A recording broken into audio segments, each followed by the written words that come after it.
What kind of values are you passing down to the next generation?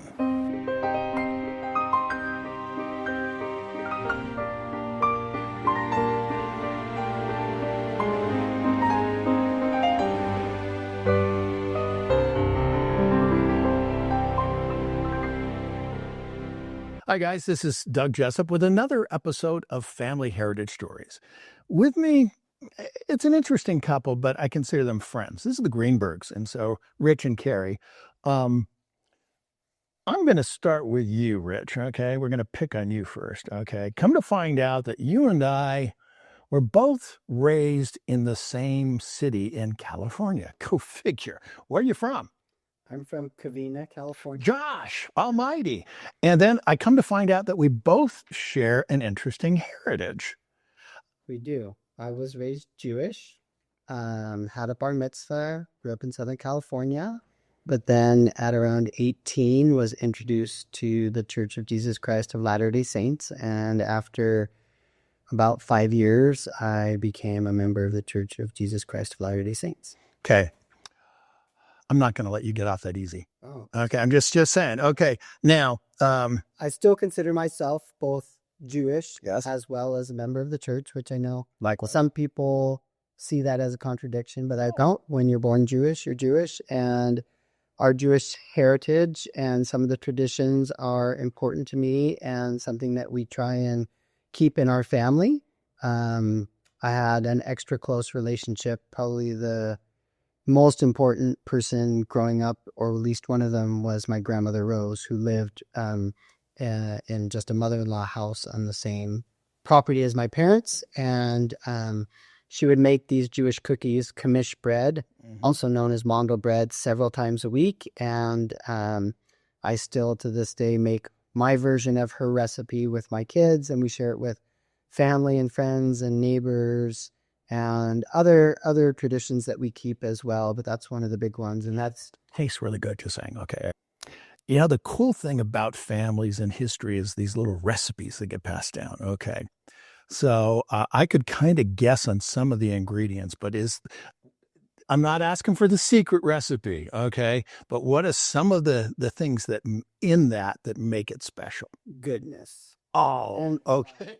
I love Doug. Okay. There's a lot of love and a lot of just time and effort from Rosie. Would make these cookies several days a week. And so I love to bake. I bake with my kids. I bake all kinds of things. I'll give any recipe out except that one. It's the only one. I'll make you cookies and I'll give it.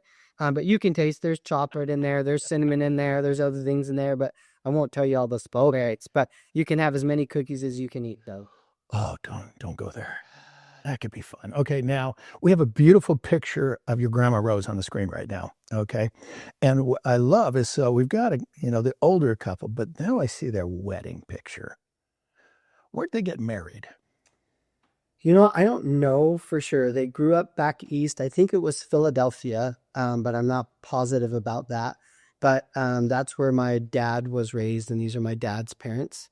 And so they grew up back east, and then when my parents finished their medical training, they kind of migrated out. They wanted to be around the West Coast in California, and then eventually both sets of their parents, my mom's parents, Marlon Sid, as well as my dad's parents, Rose and Lou, both came out to California to be together with the family. And so it was back east somewhere. I do believe it was Philadelphia. And so they're from that area. Okay, well, it's a beautiful wedding dress. I love that, isn't it? Yeah. Gorgeous. Okay, talking about gorgeous and weddings and all that stuff, you've got somebody next to you.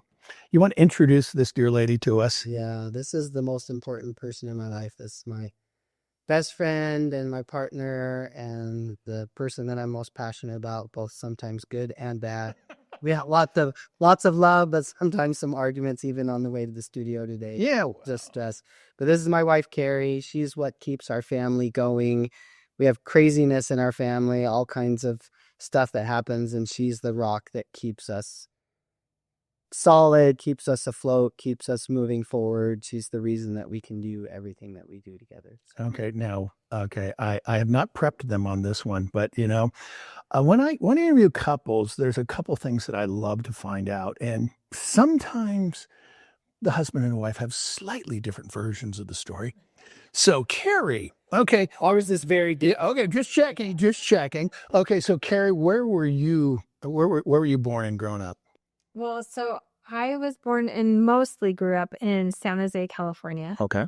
There's a period of time we lived in Southern California up on the Grapevine Oh. in a small town called Pine Mountain Club. Mhm. And yeah, so I graduated from Lynbrook High in San Jose, and it's right there in Silicon Valley. And Okay, now there's this little school, and all us California people know this one, but okay, it's.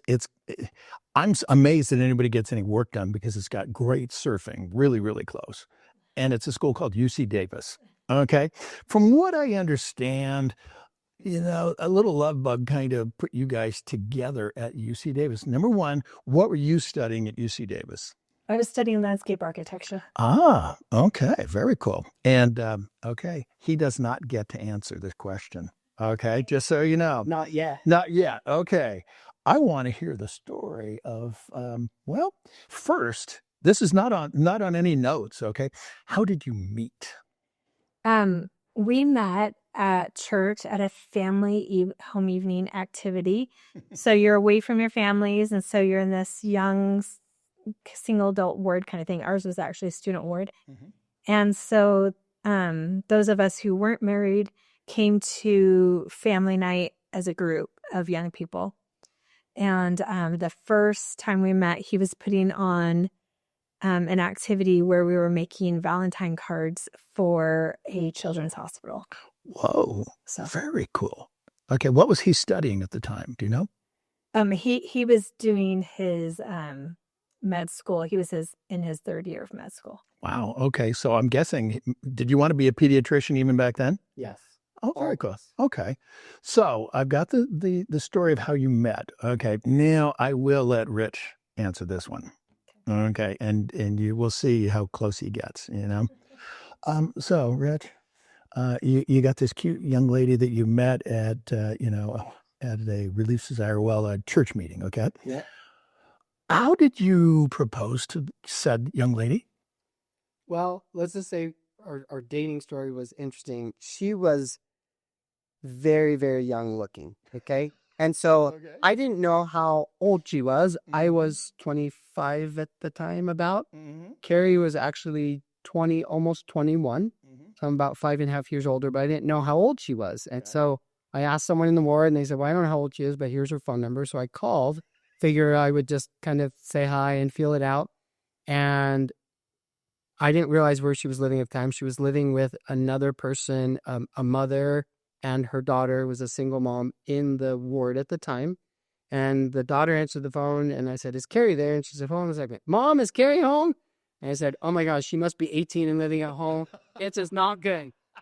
I thought about not calling her back. Her roommate convinced me, no, you should call and give it back. And so I called back, found out she was almost 21. I said, okay, close enough. Okay. Yeah. Went on our first date. We went to a museum, then out to Old Town Sacramento, had dinner.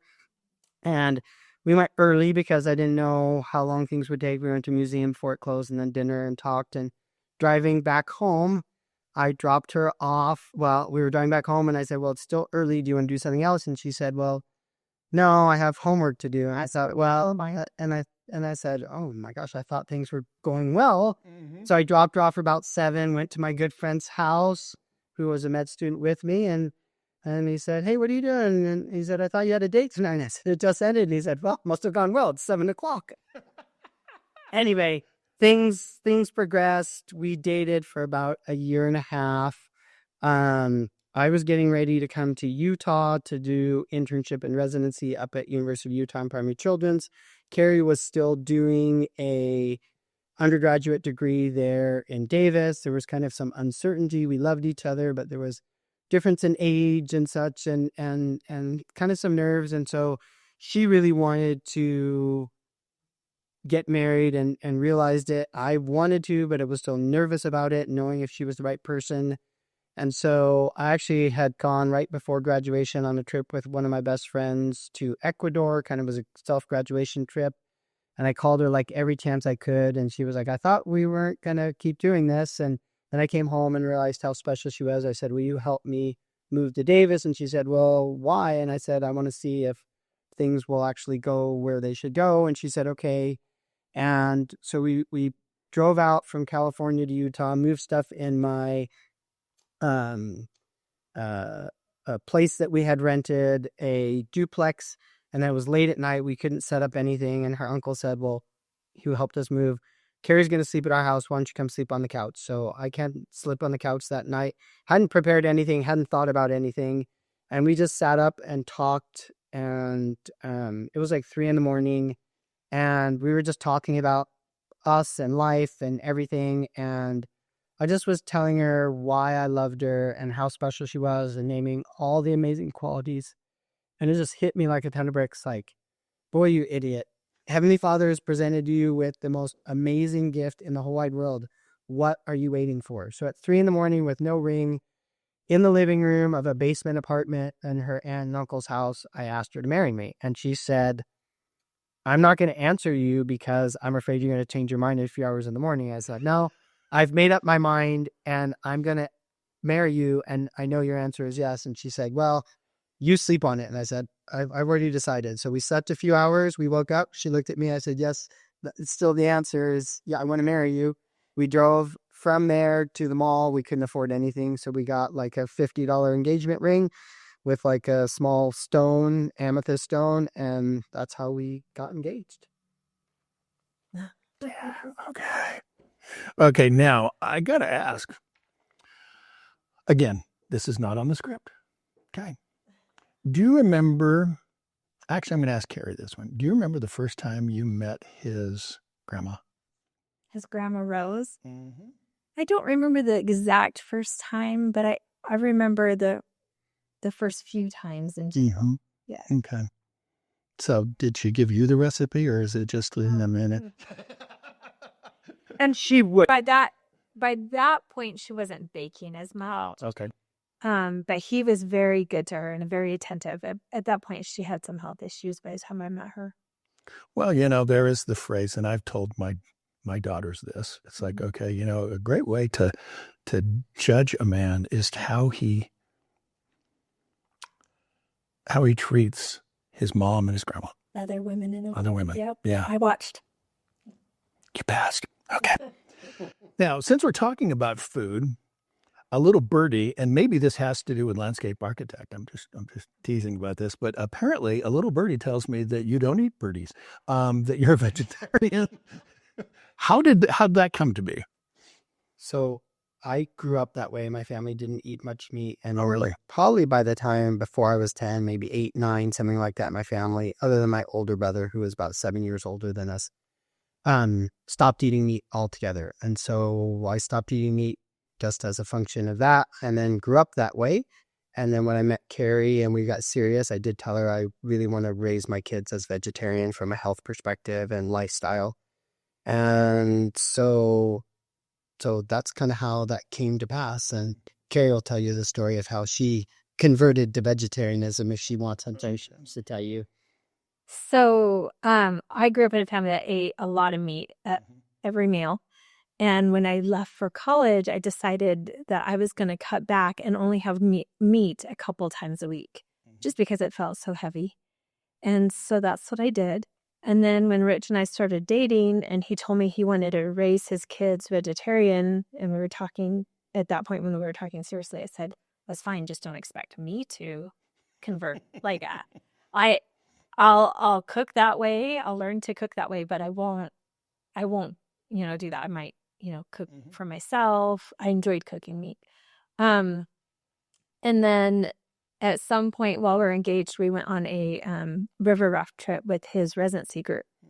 And I realized after I got back from that week trip that I had had every meal with him and ate whatever he was eating. So I must have been eating vegetarian the whole time. Just didn't realize it, yeah? And just didn't think about it or realize it. Didn't feel hungry. Thought, okay, well, I might as well just try it out. I mean, I had planned to try it out at some point.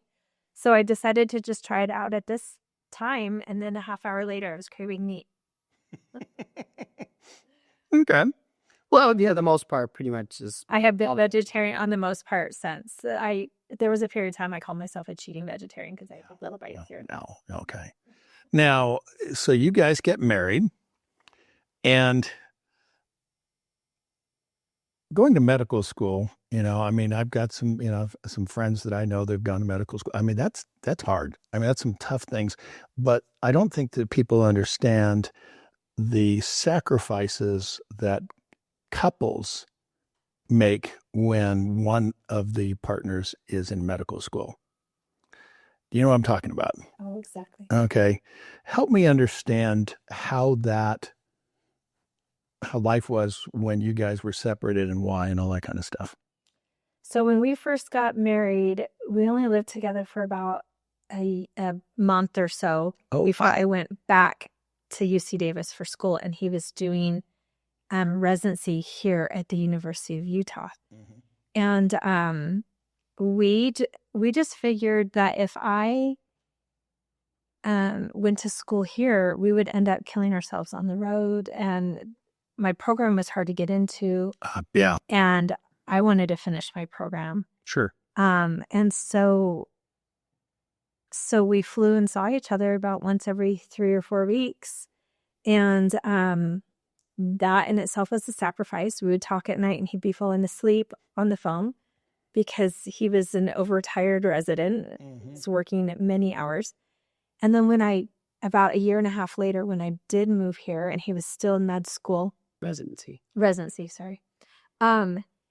The weekends and evenings when he just wasn't around because he was on call and working so much, I would just go spend time with some extended family that happened to live in the area.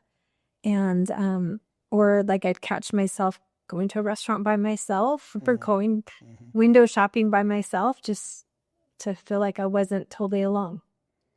Well, your phone bills must have been huge. Well, yeah, because they used right. I know, exactly. Wow. Just a kind of big picture, it was important for Carrie and it was important for me that she finish her education. Yes.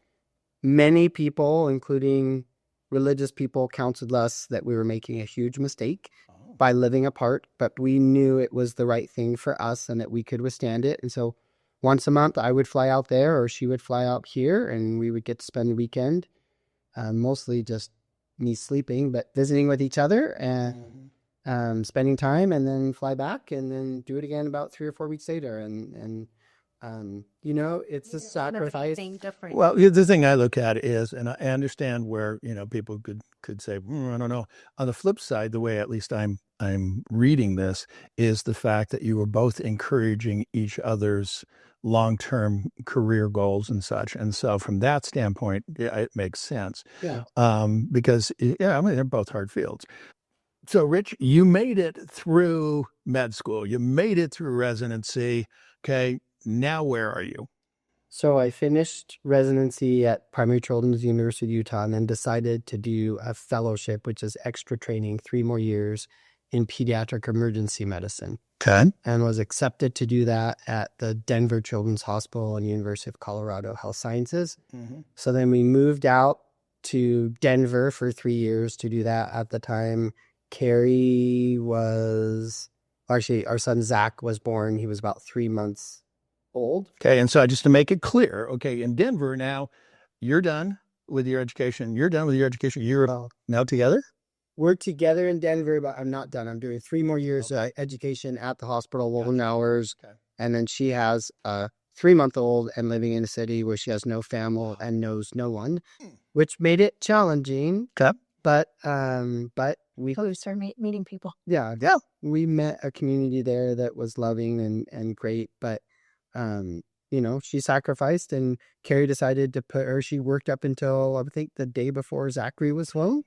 And then he came, and then so she put her career on hold, and we both discussed it, and she wanted to be a stay-at-home mom to raise our children, and that's that. I would love that. That would be great for our family, but if you really want to continue, we'll figure it out. And she said, no, I want to. And so that was something that we came together, more her decision, but our decision. And then she's stayed true to that. She stayed home and raised our other children and done an amazing job. And she's the main reason why we have 3 special, amazing children. Okay, now let's talk about the kids. Okay, so you got 3 kids. Zachary is the first one. Is there by chance any significance to his name? His middle name His? is Lewis, Okay. and he's named after his great-grandfather, Louis Greenberg. Which is my dad's dad. Okay. Very cool. Because see, I love the fact when, and you guys know, you've heard me say this before, but to me, if stories aren't passed down from generation to generation, they're lost and those people are forgotten. And so I love the tradition of having family names passed down. And so I hope that Zach knows the stories, He does. and so that's pretty dang cool. So now, second kid. Samantha Rose. Samantha Rose. Okay. I think I've heard the name Rose before. Is that one? Okay. And Rose was my dad's mother. So my mother that I grew up with. I grew up with my grandfather Louis as well, or Louis. He died about when I was 12. Okay. But then Rose lived many years after that, and I was very close with Rose. And so always, if we had a daughter, I really wanted to name her after because she was such an important part of my life and so special in my life. Was your grandmother alive when Rose was born? When Samantha, no. Or excuse me, when Samantha was born. Yeah, that's what. No. Okay. Yeah. Okay. She knows. Absolutely not. She knows. She knows. She knows. Samantha. I believe Rose smiles, probably rolls her eyes, but smiles every time we make, and I make those cookies numerous times over. And I think she smiles that I'm doing it, that I'm teaching my kid, that I'm sharing it with so many people that are important to us, friends, families, neighbors, people we love, strangers. I think she loves that. I think she probably rolls her eyes in heaven going, oh my gosh, you messed it up again, Rich. Yeah, well. But I will tell you. more Yeah. rolls her eyes. I will tell you though. I'm going to just make a little prediction. Fast forward, okay? And I want you to think about this, okay? How old's Rose right now? Samantha Rose. Oh, Samantha Rose is 21. Okay. Someday, and maybe someday soon, you guys will become grandparents. Okay? I just love and can picture the idea of you in the kitchen with your granddaughter wearing an apron, and you are teaching her that recipe. And contrary to what you're not telling me, you're going to tell her all the ingredients. Every Single one. I'm just saying. single And so Gramps is going to help pass down Grandma Rose's. That's my hope. Both Zachary and Samantha know very well. They've made it several times. They helped me make it. They both could make it on their own. Not as good as Dad. Wow. Okay. Well, both. Okay. But they could make it on their own, and that's my goal: is to pass that tradition down and other traditions that we have together as a family with our kids, so that they can, pass those down to their children and their children's children, so those beautiful memories stay in the family. Okay, now we've talked. Grandchildren. Oh, no doubt. Have that. Well, to me, it's important to know where you come from. I mean, I was raised with the phrase, and maybe it's a Jewish phrase, I have no idea, but remember where you came from was just hammered into when I was a kid. Remember where you come from. So we've talked about Zachary, and we've talked about Samantha. Now, before we talk about number 3, and I hope you don't mind me delving in a little personal on this one, because I know that your faith is extremely important to both of you. Yeah. And there's a phrase in my family that says never ignore prompting. And there's a very, very special story, if you're willing to share it, about number 3. So we felt so after Samantha was born in Denver, we moved back to Utah. I took a job up at Primary Children's in the University of Utah in the ER up at Primary Children's as a assistant professor up at the University of Utah. And so the kids were young. I think Zach was 3, Samantha was a year, something like that. And so it was stressful, new job, new home, getting used to it. But then a few years down the road, we kind of felt more settled, and we felt like there's at least one more for our family. And so we tried, and nothing happened. And that was frustrating because Zach and Sam were conceived fairly typically. And we were like, why isn't it happening? Why isn't it happening? It didn't make sense. It was frustrating. It was tough. We had a special neighbor, Grandpa Reed, who lived a few doors down. We adopted each other. He became a grandpa to our family. We'd have dinner together a few days a week and just do things together, take him to the zoo with us if we were taking the kids, whatever. And he kept telling Carrie, there's another daughter in heaven for you. And that was frustrating because we were trying lots of different things and that just kind of poured salt into an open wound. And you would tell specifics. She actually has a sister, but the sister isn't for you. And she's got curly hair and she looks normal, but there's something wrong with her. And so the more he would tell us, the more frustrated Carrie would get because we couldn't get pregnant. And then we tried all the steps of assisted pregnancy all the way up until in vitro and decided not to do in vitro. Then we decided to try and go the route of adoption. And we were chosen for adoption. And then unfortunately, the lady had a miscarriage. And so that was just an emotional roller coaster for us. And then finally, we decided to do foster care. And so we did foster care. And that was a story of its own. But we weren't getting any calls or any placements. And it was really frustrating. So we talked to our trainer and said, look, we've been signed up for months and we hear that there's such a huge need, but no calls. And she said, oh, your caseworker is not necessarily the most aggressive, let's just say. I wouldn't put a call into the supervisor and figure this out for you. Later that day, we got a call about a girl who was up at Primary Children's admitted for what's called failure to thrive, meaning she was too low on her weight and she had some medical issues, some neglect from the family. She had been admitted 3 times and in a short period of time. And so they needed her to go home with a foster family who could help. Well, Carrie had decided she had her hands full with 2 young kids. And she said, you're medical, but I'm not. We can't handle a medically fragile child. So we told them no medically complex children. Well, this was about not as most medically complex, but a pretty medically complex child. So I told Carrie, I said, well, here's the situation. Carrie said, let's go meet her. And I said, if you go meet her, that's a done deal. Yeah. That we're going to go meet her. The next day, Carrie wanted to look at that angel and said, she's coming home with us. And she did. She came home with us and she had a lot of issues. She had a feeding tube in her nose, got fed continuously 24 hours a day, was very small, was developmentally delayed, had all kinds of medical and developmental issues, but she was a pure angel and still is to this day. And then we were blessed 1 year exactly to the date, February 25th, a year later after she came to our home as a foster child, she became officially of Greenberg. And we decided at that point to change her name to make her, she was 2.5 at that time, but developmentally much younger. And, we thought that would be okay and to give her a new start and a new identity. And so we actually decided to change her name to Marla Ray. Marla is my mother's mother, who I was also lived in Southern California, just a few miles away from where I grew up, and I was close to my grandparents, Marla and Sid, and so we named her Marla as her first name, and her middle name was Ray, which is Carrie's middle name, and that's after her grandfather, Grandpa Ray, who is her mom's dad, and he was really a special influence when our kids were young. We called him Hockey Grandpa because I play ice hockey.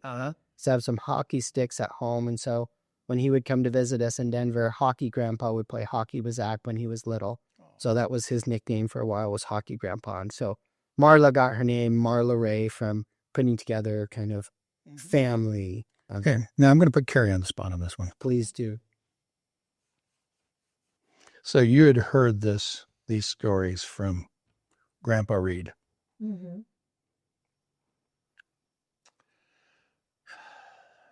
The first time when you went to the hospital and you looked at this little girl, how close was she to the description that Grandpa Reed said? I had no idea it wasn't in my mind. I didn't realize that it was the same girl that he was talking about until after he passed away, and we were about to adopt her. The adoption was getting finalized soon. We went to one of Grandpa Reed's granddaughter's wedding receptions. And I was thinking, oh, I'm so excited to tell them that we're going to finally adopt our little girl. And as I was thinking that, and we're standing in the reception line, I realized, oh my goodness, Grandpa Reed told me about her. And that's when it clicked. It hadn't clicked for the whole year prior that I'd had her. And then I think it's when I told Rich, I said, oh my gosh, Marla's the girl that he described. In detail. Just out of curiosity, does Marla have a sister? She has a sister with straight hair, like he said. And and she's not with you. She's with someone else. Wow. Yep, just like he said. Quite the story. Yeah. So, I've interviewed you guys before. Okay, you got a lot of miracle stories. It's like, geez, Louise. We won't get into it quite yet, but your oldest son. Actually, no, I'm gonna deviate. We're gonna go right into this. Okay. So, to me, if you don't mind me putting words into your mind and mouth, you're raised Jewish. The chances of you becoming a member of the Church of Jesus Christ of Latter-day Saints pretty slim living in a Jewish home. Okay. And then you fast forward, you meet a girl at a meeting at said church. And then you propose to her at 3:00 in the morning, dude. Wow. Okay. With no ring. With no ring. And then you get double checked. I mean, so it's like, okay, she's doing a fact check on you. Okay. I will say we're going on 26 years. So something went okay. So now you have 3 kids. Your oldest son, well, actually, we're going to go this. There's 2 miracles that Zach has personally been involved in. One was when he was 12.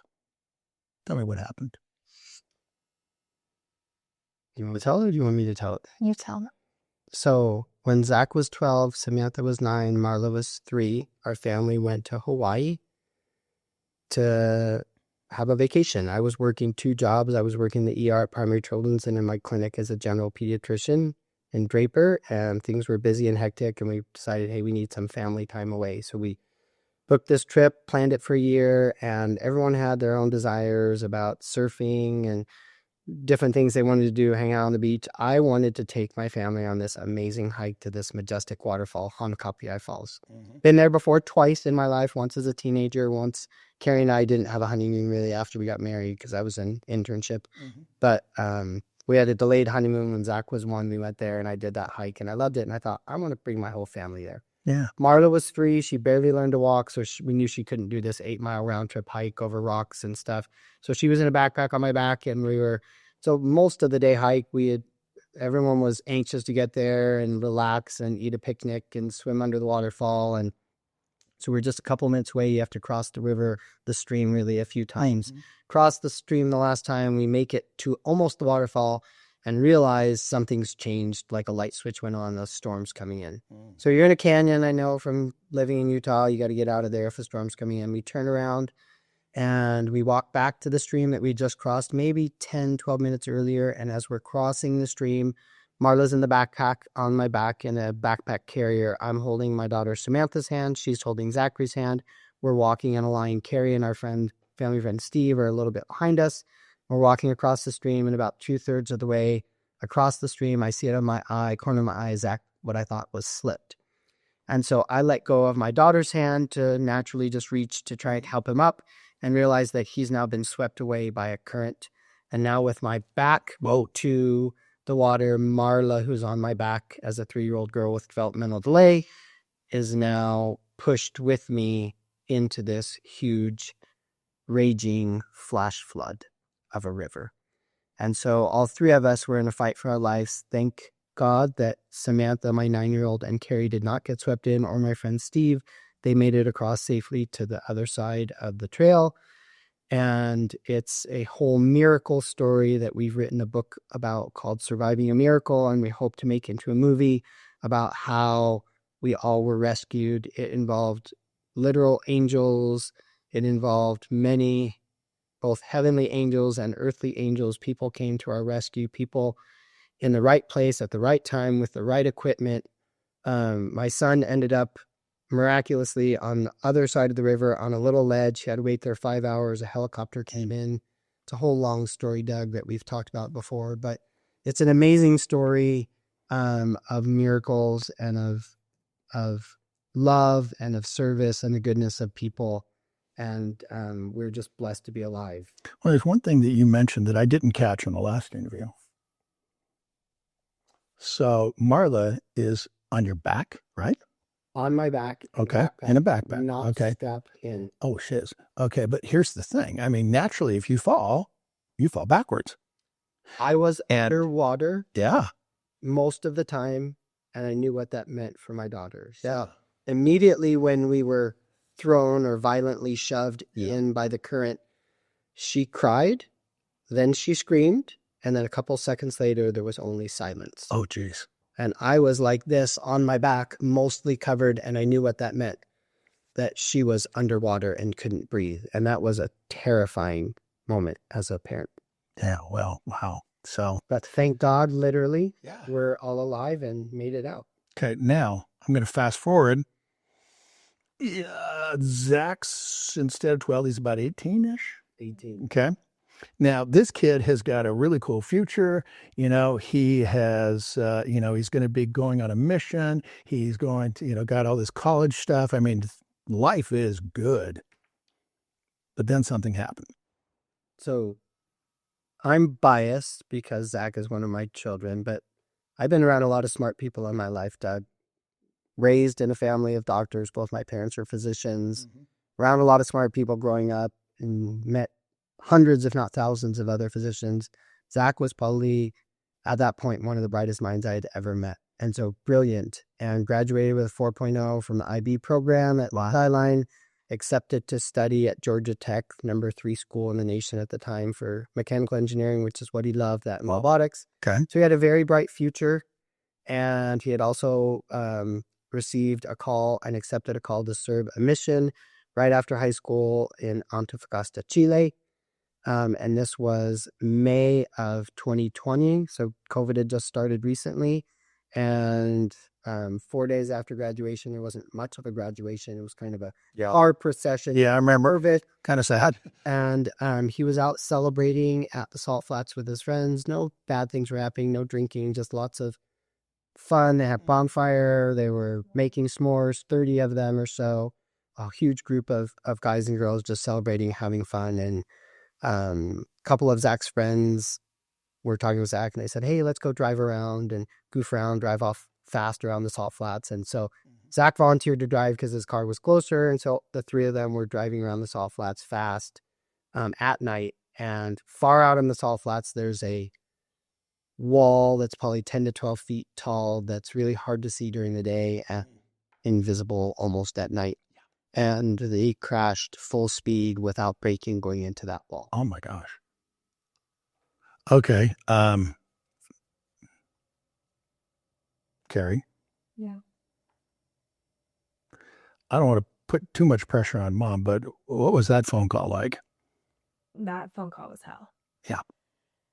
So I got a call from one of the other boys' moms, and I knew this boy very well because they were very good friends all through junior high and high school.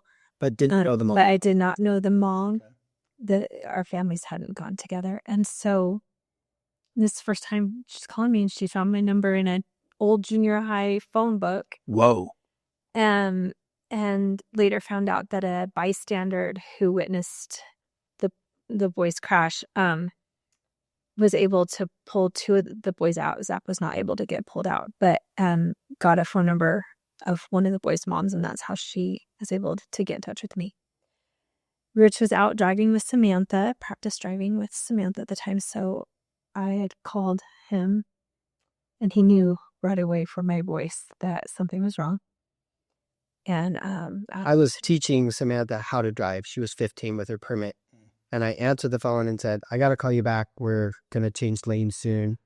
And Carrie said, no. And I said, I knew exactly. And I knew Zach was out at the salt flats, and I knew exactly what had happened. I was like, it's Zach and something serious. And she said, yes. So what was the journey? Because how's Zach doing now? So it's a whole long miracle story. He had a severe traumatic brain injury. He was in the hospital in the ICU for almost 3 weeks, not expected to live or even have any function. Made it out of the ICU in under 3 weeks, made it to the rehab at about the 3-week mark, was told he'd be there for a month rehabbing. And at 3 weeks, where they tried to come out at 2 weeks, but we wouldn't let him. At 3 weeks, they kicked him out because he was making too good of progress, literally. Yeah. And he, a short time before we got discharged with one of his therapists, a speech therapist, who was trying to teach him to multitask and read and different stuff. So we walked from the rehab hospital, which is connected to the University of Utah, back to the ICU. It happened. Her sister was one of the ICU nurses who took care of Zach. So Zach and I walked with this therapist over to the ICU, and she called her sister, like, hey, come out and say, hi, I'm here. She came out, and she was just talking to her sister for 2 or 3 minutes, and she looks up at me, and she goes, what are you doing here? You're Zach's father. And I go, yeah, I'm here with Zach. Zach was standing there the whole time. She didn't recognize him. She said, Zach, is that you? She goes, that can't be Zach. I've never seen something like this. And Zach's like, yeah, I'm Zach. He didn't know who she was because he didn't remember that. And she was crying and hugging him.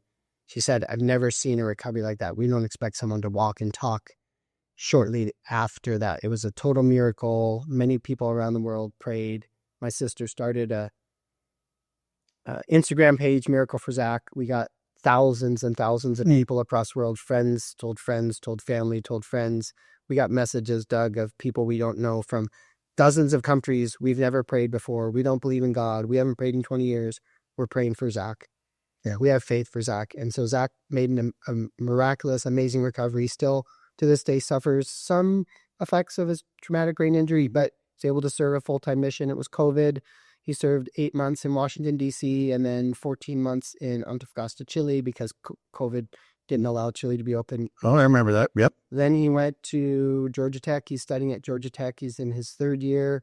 Last semester, the poor thing got his first B. He's got almost 4.0. So he's done amazingly well. We are so blessed. Another gift from God, a true Still the engineering stuff? Still mechanical engineering, Wow. robotics. He's currently in Madrid, Spain, doing a semester abroad. He's interesting. After his Hawaii experience of getting up miraculously onto that little shelf, he became a rock climber, was a competitive rock climber, competed all over the nation in high school. So he's an amazing young man, really dedicated. He had to work his butt off to get, for a year to rehab and to get back to where he is, but it's an absolute miracle. Has he written a book yet? Because I'm serious. This kid needs to be a motivational speaker. His story is my next on my list. I'm just saying, boy. And maybe Zach loves math and science. Writing is his least favorite part. He won't be writing a book anytime soon, but that's why you're to transcribe it for. Okay, yeah. It's books on video or something. But okay, so let's talk. And I'm going to pick on Mom again. Okay, so let's talk about Sam. So what's Sam up to? Well, Samantha is studying architecture Whoa. at Syracuse University. No way. Here. Really? Wow. Loves it. Good job, girl. That's a tough school to get into. It is a tough school, but it's got some perks. She's had the opportunity with her architecture program to do study abroad twice. Wow. Last spring, she was in Italy. This fall, she's in London.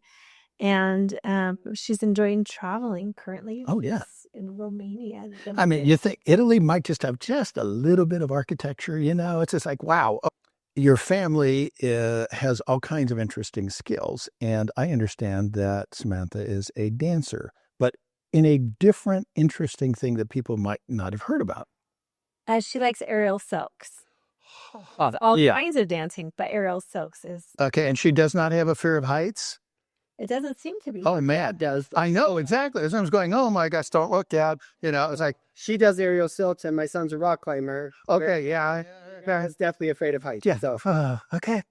Wow, okay. God, the insurance on these kids, I'm just saying. Wow. Okay. Now, I realize this one's an interesting one because Marla, okay, she's your little miracle baby. Okay, so you got a whole bunch of miracles, but you got a miracle baby. And because of, and I'm kind of fast forwarding just a little, okay? And you and I kind of got a little emotional at the last interview, so it might happen again, just forewarning, okay? I love the fact that you are basically, forget a glass, you're making a bucket of lemons into lemonade. And there's this program called the Pediatric Feeding Symposium that you guys have been doing for what, 6 years or something like that? Yeah. You know, it's just like, oh my gosh. And as your husband said, okay, I'm going to borrow one of his lines. Okay, normal people don't do that. Okay, what is his Pediatric Feeding Symposium for the people watching? So the Pediatric Feeding Symposium is a conference for children, for people who help children with pediatric feeding disorder. Mm-hmm. Pediatric feeding disorders can range from a variety of things, from dysphagia, cleft palate, feeding tubes. So essentially, kids who are unable to eat at all Mm-hmm. orally and are too fed, or who are only able to eat a small amount of their calories and then need supplementation for a variety of medical and social reasons, like carrying. Right now, and I want to make sure I get this fact right, because I was actually bragging about you guys today to somebody. It's just like, okay, you got this couple is doing this school thing. And it says, okay, now here's the thing. This pediatric feeding thing is totally different than an eating disorder. But the thing that people might not realize is the percentage of kids that have this. 3% of children in the first 5 years of life have some type of feeding disorder. And there's a wide variety, right? Like any number. That's huge. 20 times greater than Down syndrome. And pretty much everyone in the world has heard of things like Down syndrome, but almost no one knows about something like a pediatric feeding disorder, unless, of course, you have a family member that's been with it. And the thing that I look at is, okay, you're a pediatric doctor. You're a super mom.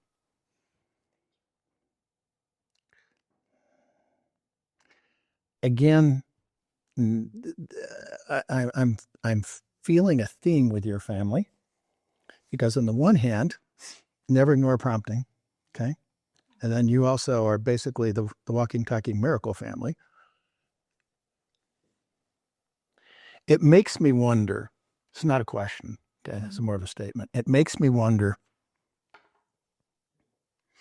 if the reason that Marla was placed into your family through God is because you're not just helping one kid. You're giving hope to hundreds, if not thousands, of kids and their parents and their doctors, because it's like, that just blows my mind. Because, I mean, when I told this person, that I met with today, 3%, they go, you got to be kidding. That's huge. We're talking a lot of people. And as a pediatrician, you were telling me this is not in the normal course of curriculum for doctors to learn about. It's not. And let me answer your non-question. You know what I'm saying? People said many times to me, especially when Marla was younger, she is so lucky to have been placed in a family with a dad who is a pediatrician and a pediatric ER specialist. How blessed she is. Yeah. And my reply to them is, how wrong you are. She is lucky because she was placed in a family with an amazing mother. Because her mother is the one who was doing all of the feeding therapy, who was doing all of that care while I was working to try and provide for the family and busy working 2 jobs for many of those early years. And I told them, that's why she's lucky, is she has an amazing mom. Mm-hmm. Marla, it took us 7.5 years to help her learn how to eat orally. She had a tube in her nose, then she had a more permanent tube in her stomach. And so she received 100% of her calories and everything. And so we used every resource in Utah. We actually went to California for 3 weeks. She was admitted to a hospital there for specialty training there. That didn't really work hardly at all. We went to Arizona to meet with a specialist there. So we used so many resources and so much time and energy. And 7.5 years later, she finally was eating almost everything by mouth. But the journey was hell. There was so many tears cried at dinner and so much frustration and heartache and guilt on a great mom's part. Like, why can't I feed my child? Why can't I provide for my child? Which was just being a good mom, not the truth. And then Carrie said, we finally figured out how to help Marla. There's not enough resources in Utah, and the resources here in Utah aren't connected. We need to find a way to help people navigate this so they don't have to go through the hell we went through. I said, okay, what do you mean? She said, we need to put on a conference and bring specialists in from different parts of the country to educate people here in Utah who have these kids with these problems, who are crying just like we were crying and frustrated and lost. And their therapists and physicians and all these people don't necessarily all are connected with the resources and how to really care for this issue. She said, I want to start a conference here. And I laughed and I said, you want to start a medical conference? You're a mom with a special needs child with a landscape architecture degree. I said, a hospital hires a team. They have a main person with 5 or 6 other people who their part or full-time job is to put on that medical conference. I said, individuals don't put on medical conferences. Moms with a non-medical degree don't put on medical conferences. They cost a lot of money. They're a huge time sink. There's all kinds of logistics. You have to worry about getting continuing education, renting a place, food, blah, blah, blah, et cetera, et cetera, et cetera. Her first year, she pretty much said to me, well, be on board or not, we're moving forward.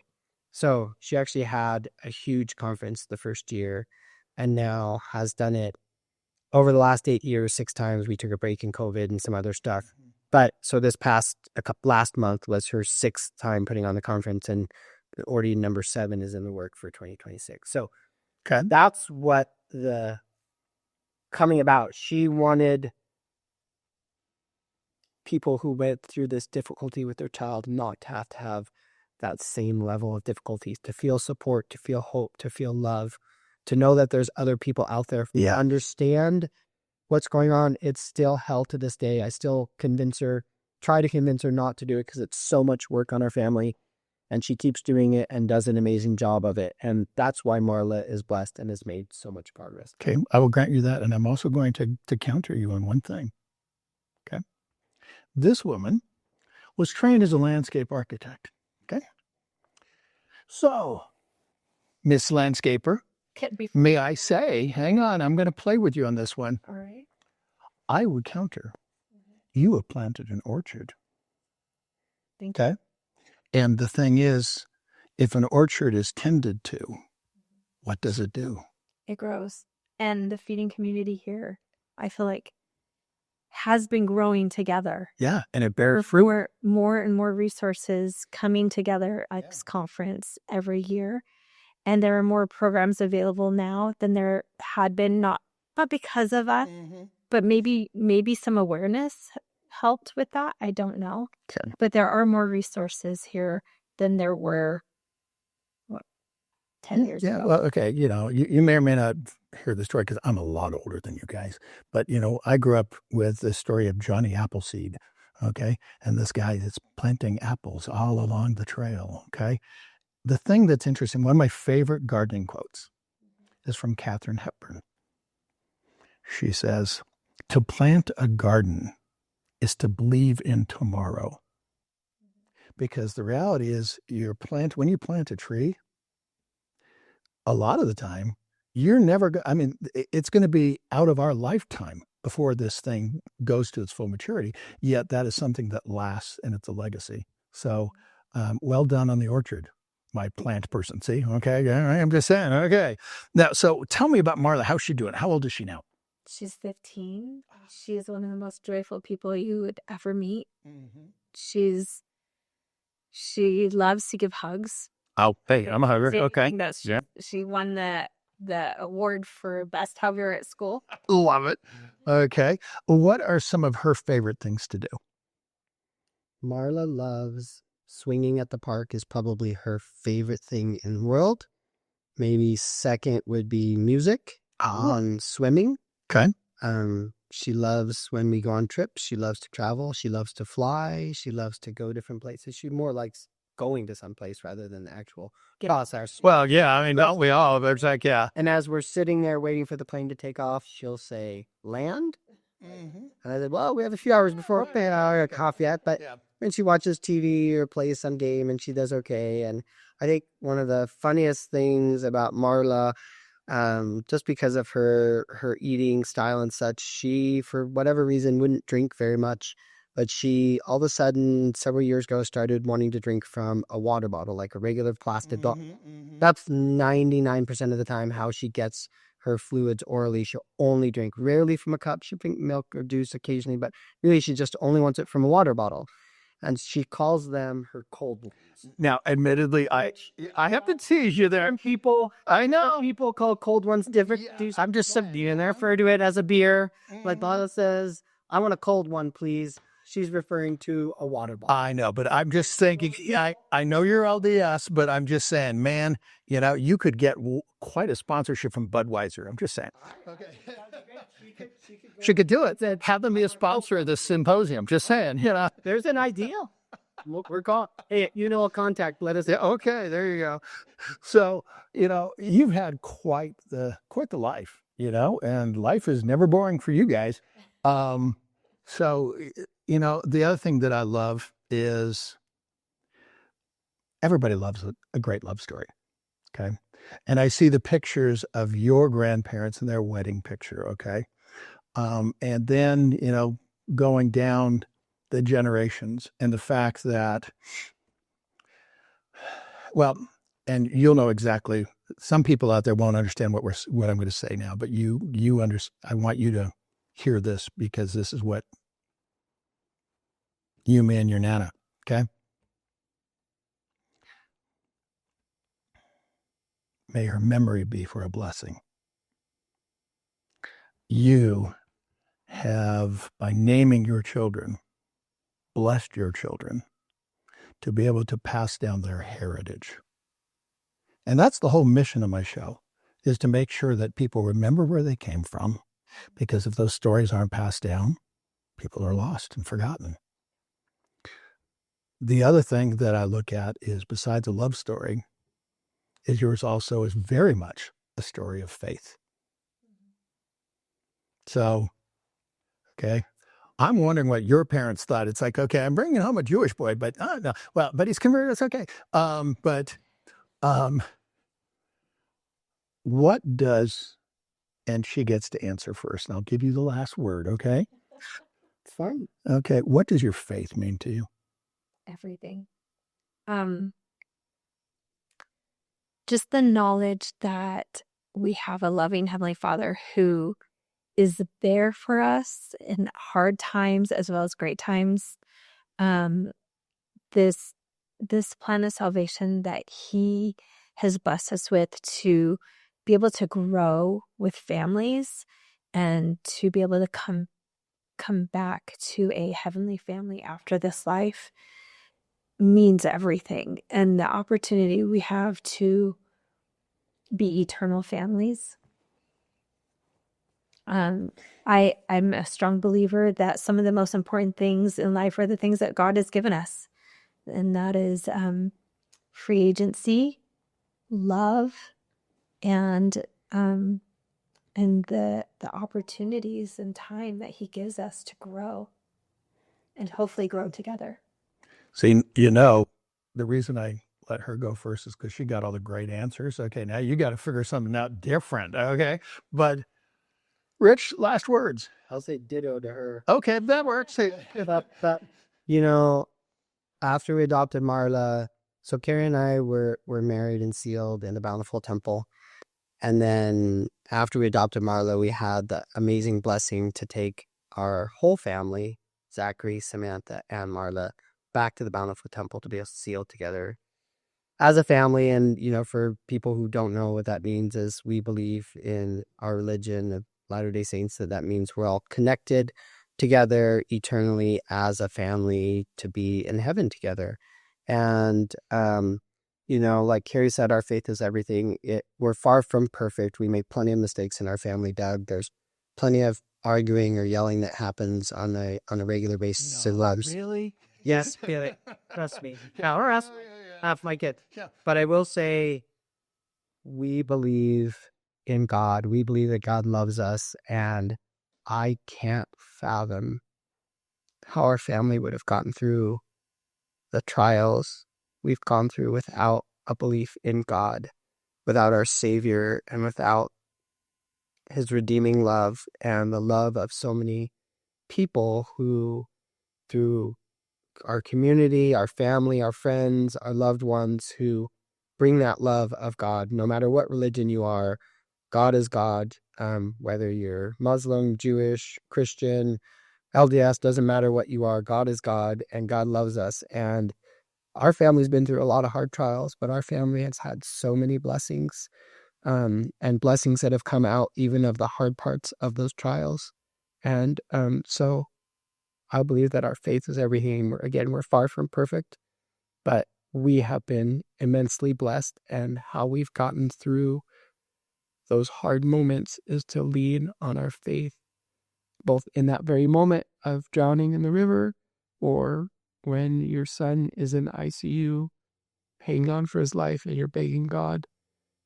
Just feeling that love through other people and through him is how we were able to literally survive and get through it. And so, to me, it is absolutely everything. It is so important. And we try and teach our kids, no matter what you do in life, no matter what religion you choose to be, no matter how you live your life, we've tried to impress upon them the role and effect God has had. In fact, when we got rescued as a whole family in Hawaii, we made it back to our car. And when everyone was buckled in and safe before we drove away, I turned to the kids, and before we had a prayer to thank God, I said, I want you to recognize what happened today. You're all exhausted. It's late. We've been going at this for most of the day.